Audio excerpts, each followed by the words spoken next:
O Libertador, capítulo 84. O Cristo ressuscitado aparece. Chegando a Jerusalém, os 2 discípulos entraram pela porta oriental.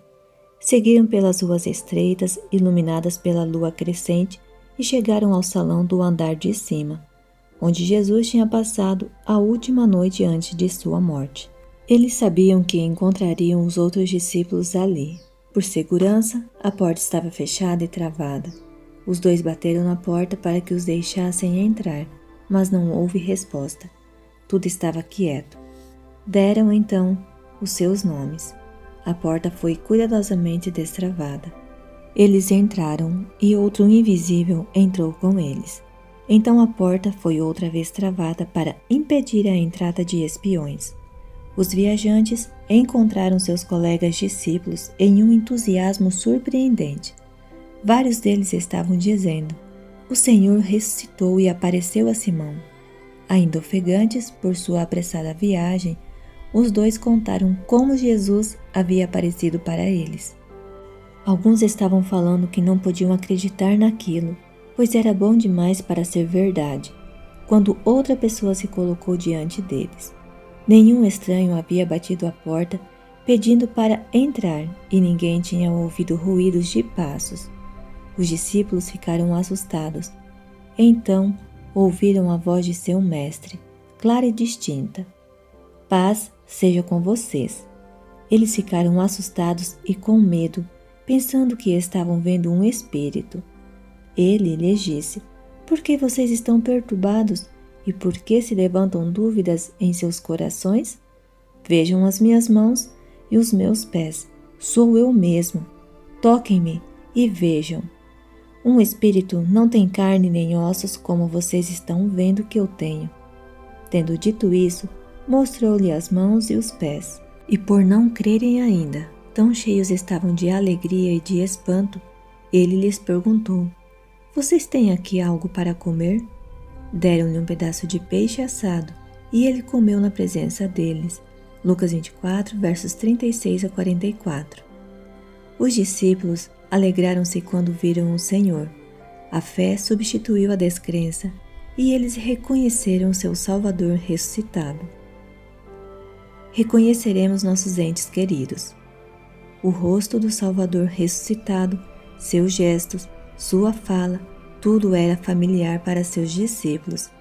Assim como Jesus ressuscitou dos mortos, também os que dormiram nele ressuscitarão. Nós reconheceremos os nossos amigos, assim como os discípulos reconheceram Jesus.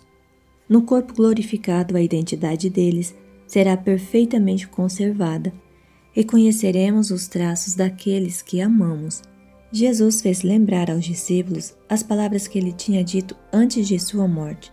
Então lhes abriu o entendimento para que pudessem compreender as Escrituras e lhes disse: "Está escrito que o Cristo haveria de sofrer e ressuscitar dos mortos no 3º dia, e que em seu nome seria pregado o arrependimento para perdão de pecados a todas as nações, começando por Jerusalém.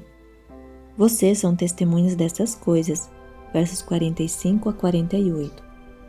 A vida de Cristo, sua morte e ressurreição, as profecias que apontavam para esse evento, a santidade da lei de Deus, os mistérios do plano da salvação, o poder de Jesus para dar perdão, todas essas coisas eles deviam tornar conhecidas ao mundo.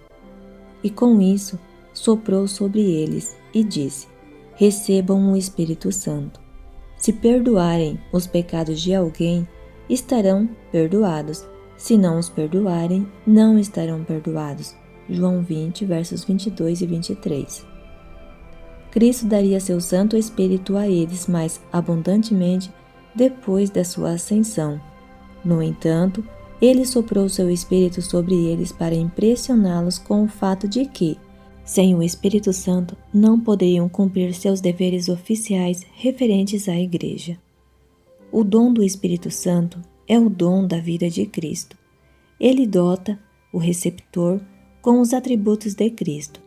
Somente os que experimentam a operação interna do Espírito, em cuja vida se manifesta a vida de Cristo, devem trabalhar em favor da Igreja. Se perdoarem os pecados de alguém, disse Cristo, estarão perdoados. Se não os perdoarem, não estarão perdoados. Aqui, Cristo não está dando permissão para que alguém julgue os outros. Esse direito pertence a Deus.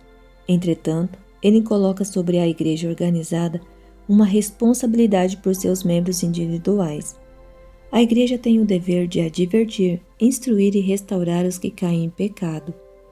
Lidem fielmente com os que praticam o mal. Chamem o pecado pelo nome. Declarem aquilo que Deus disse sobre a mentira, a quebra do sábado, o roubo e todos os demais males. Se eles persistem no pecado, o juízo declarado pela palavra de Deus é pronunciado sobre eles no céu. A igreja deve mostrar que não aprova os seus atos, ou ela mesma estará desonrando o seu Senhor. Deve lidar com o pecado da maneira indicada por Deus. Só assim, o céu confirma sua ação. Existe um lado bom. Se perdoarem os pecados de alguém, estarão perdoados.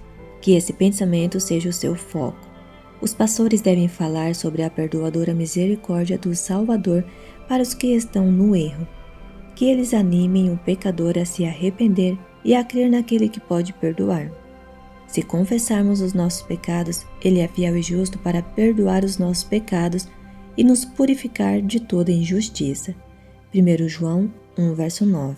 Coloque a trêmula mão do arrependimento na amorosa mão de Jesus. Esse perdão é confirmado no céu. Somente Deus pode perdoar.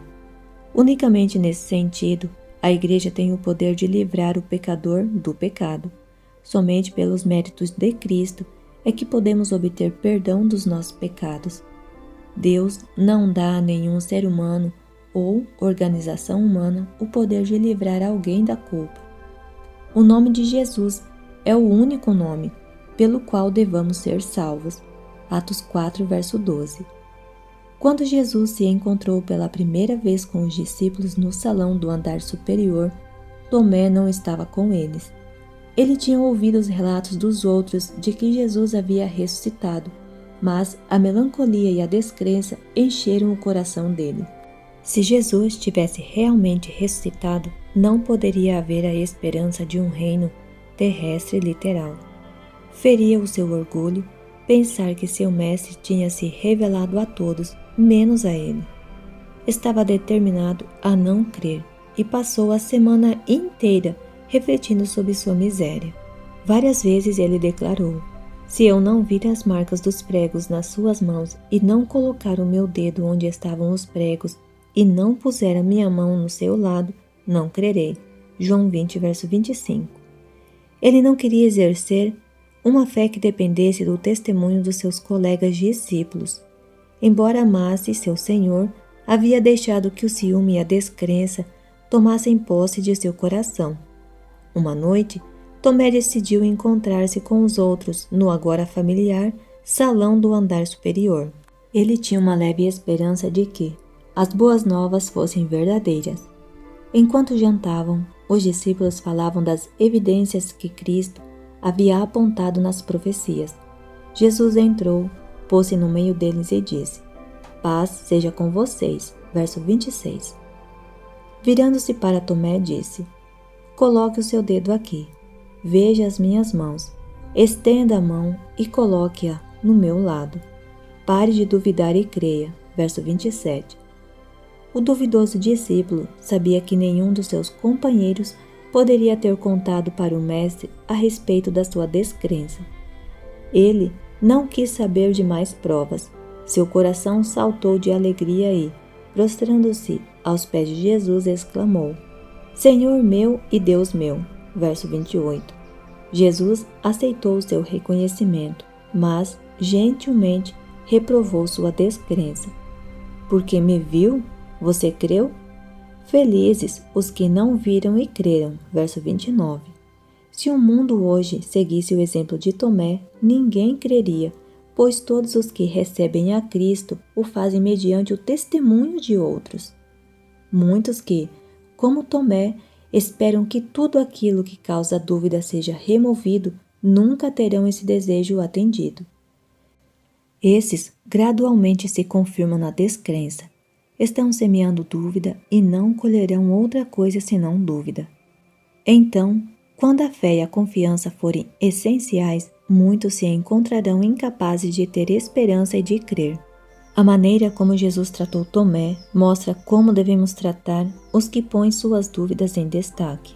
Tomé se mostrou pouco razoável ao ditar as condições para a sua fé, mas o trato generoso de Jesus para com ele derrubou todas as barreiras. Raramente, nós vencemos a descrença pela controvérsia.